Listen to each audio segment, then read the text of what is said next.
नमस्कार, मी अनिल उपाध्ये. शिवसिद्ध बातमीपत्रात आपलं स्वागत आहे. पाहूया आजची बातमी.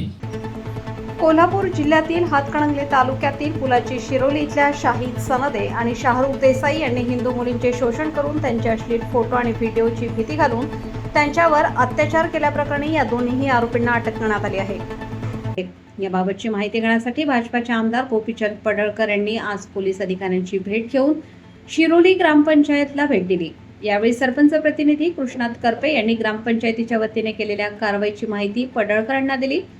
यावेळी आमदार गोपीचंद पडळकर यांनी लव जिहाद प्रकरण हे गंभीर स्वरूपाची घटना असून या घटनेच्या मुळाशी जाणे गरजेचे आहे. हा नियोजित कटकारस्थान आहे. एका बाजूला हिंदूंच्या देवदेवतांची विटंबना करणे, राष्ट्रपुरुषांच्या पुतळ्यांची विटंबना करणे, त्याचबरोबर लव जिहाद अँड लँड जिहादच्या माध्यमातून हिंदू समाजाला टार्गेट करण्याचे काम पद्धतशीरपणे सुरू आहे. पण सध्या हे खपवून घेतले जाणार नाही. मुख्यमंत्री देवेंद्र फडणवीस यांनी अशा प्रकरणाच्या मुळाशी जाऊन असे उद्योगधंदे कायमस्वरूपी बंद करण्यासाठी उपाययोजना करत आहे.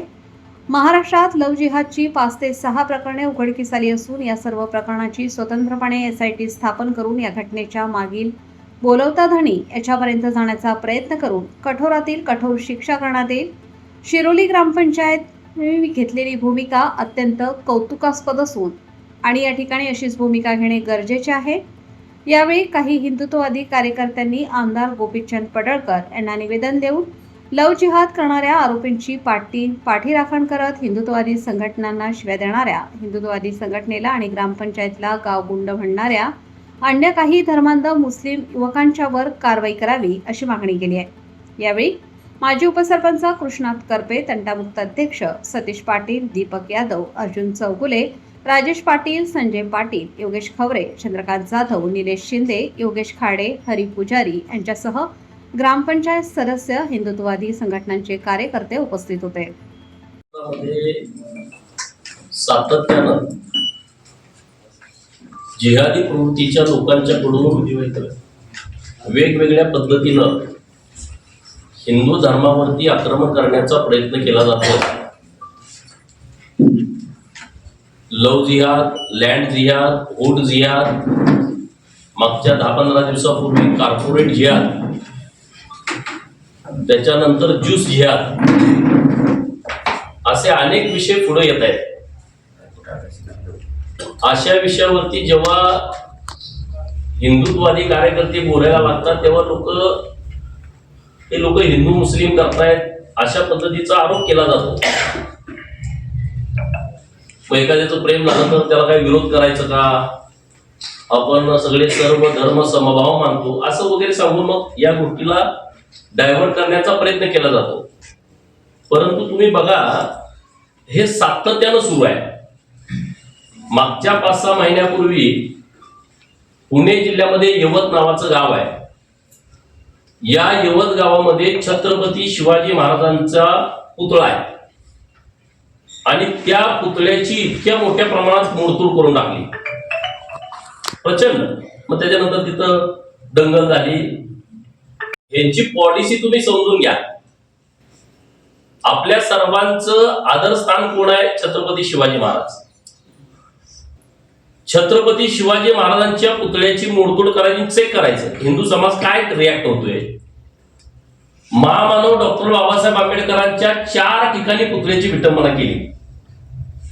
पुणे जिल्ह्यातच मुळशीला अन्नपूर्णा मातेचं मंदिर आहे आणि चांद शेख नावाचा जो जिहादी आहे त्या पोरानं अन्नपूर्णा मातेच्या सोबत अश्लील कृत्य केलं.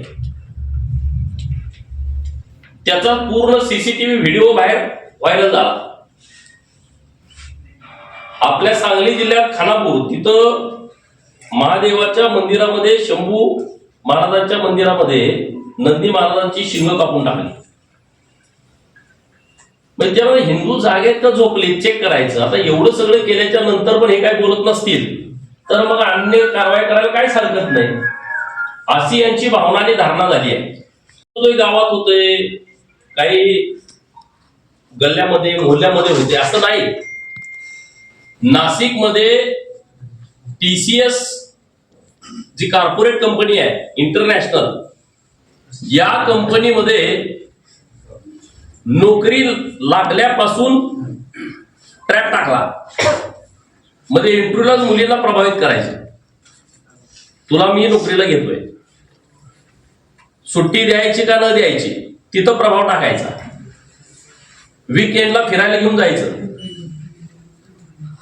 इमॅजिका सारखं वॉटर पार्कला, अन्य मोठ्या रिसॉर्टला मुलीला काहीतरी ड्रग्ज द्यायचे आणि त्यांना जाळ्यात पाडायचं. परत त्यांचे व्हिडिओ तयार करायचे. तो तर प्रकार असा घाणेरडा आहे.